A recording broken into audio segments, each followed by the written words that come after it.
اعوذ باللہ من الشیطان الرجیم بسم اللہ الرحمن الرحیم۔ اب یہاں سے جو مضمون شروع ہوا ہے دیکھیے اگلی صورت میں کھلے گا۔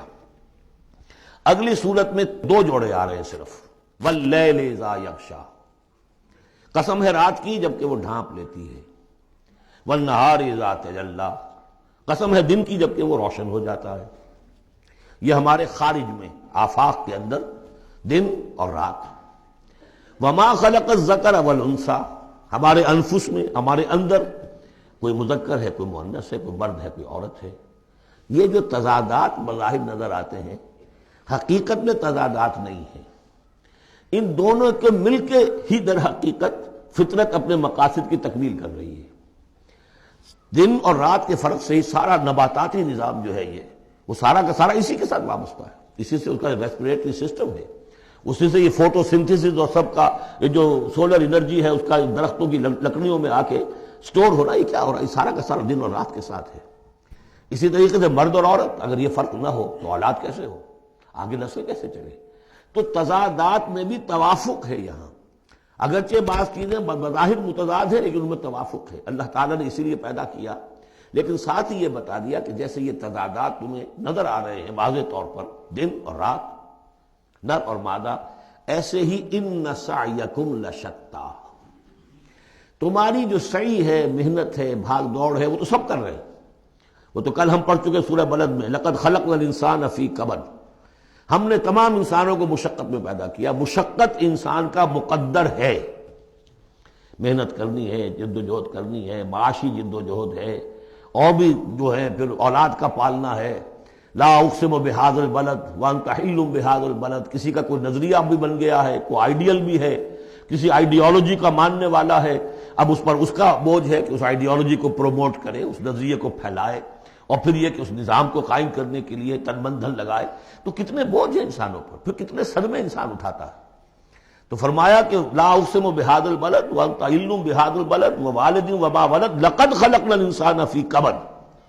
مشقت تو ہر ایک کو کرنی ہے، لیکن جو نتیجے نکلتے ہیں مشقت کے وہ بالکل برعکس ہیں، رات اور دن کا سا تضاد ہے ان میں۔ ان سعیکم لشتی، کوئی شخص اس محنت کے نتیجے میں اپنے آپ کو جنت کا مستحق بنا لیتا ہے، کوئی شخص اسی محنت کے نتیجے میں اپنے آپ کو دوزخ کا مستحق بنا لیتا ہے، راستے جدا ہو جاتے ہیں۔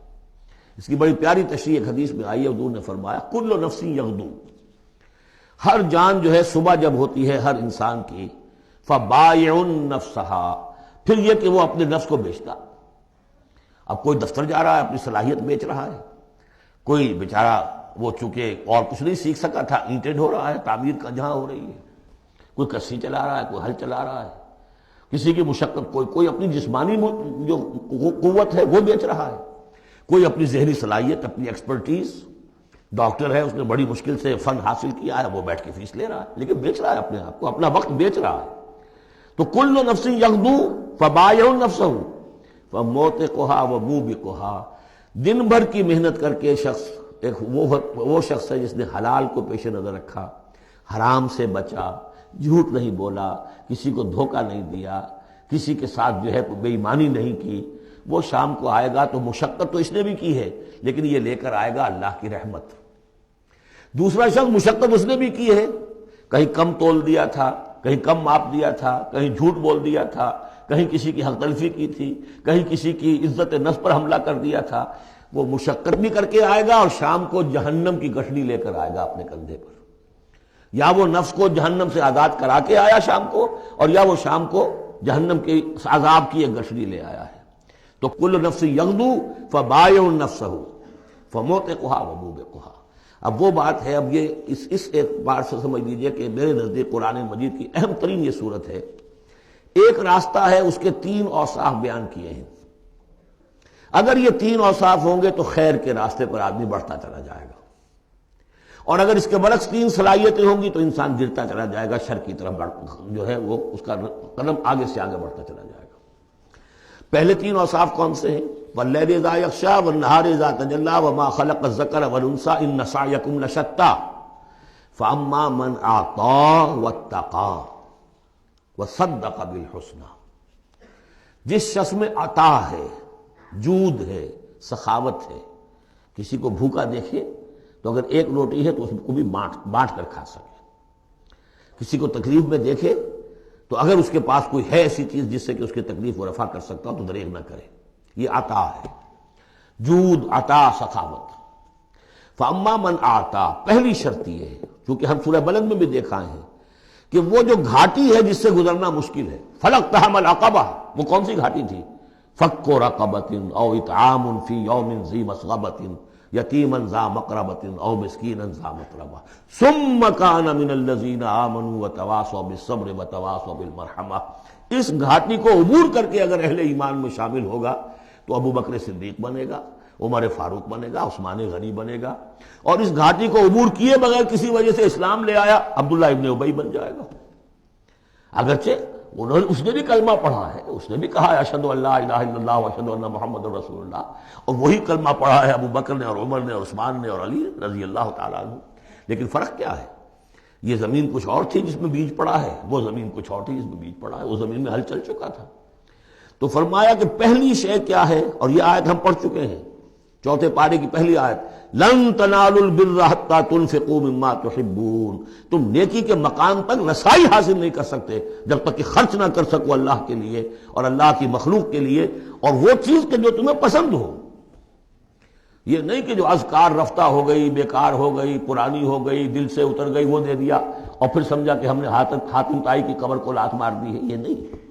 مما تحبون، نیکی کی گرد کو نہیں پہنچ سکتے. لن تنالوا البر حتى تنفقوا مما تحبون. تو پہلی شرط ہے اعطاء. دوسرا ہے واتقا.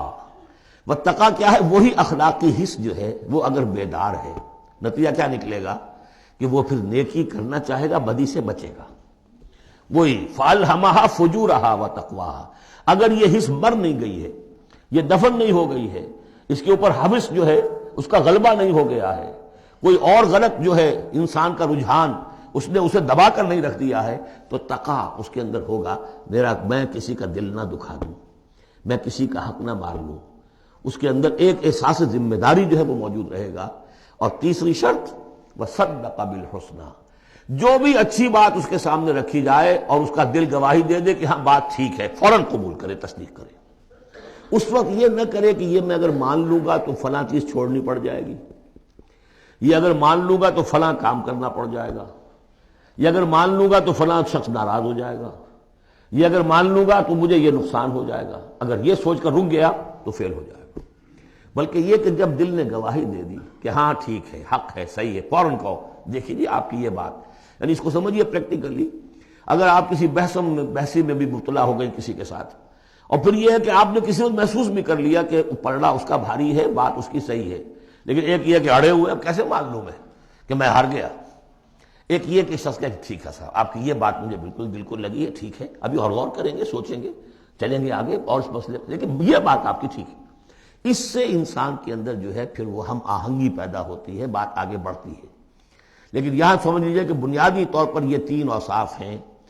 فاما من آتا، بخل نہ ہو، اتقا اور اس کے اندر یہ اخلاقی حس بیدار ہو. نمبر 3، جو اچھی بات سامنے آئے اس کی تصدیق کر دیں.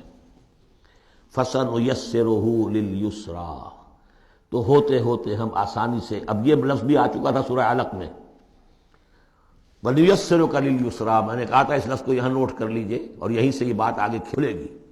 فَسَنُيَسِّرُهُ لِلْيُسْرَىٰ، جس شخص میں یہ تین اوصاف ہوں گے ہم انہیں رفتہ رفتہ رفتہ رفتہ سب سے اونچی اور سب سے اچھی جو آسانی والی شاید منزل ہے جنت، وہاں پہنچا دیں گے. صدق اللہ العظیم.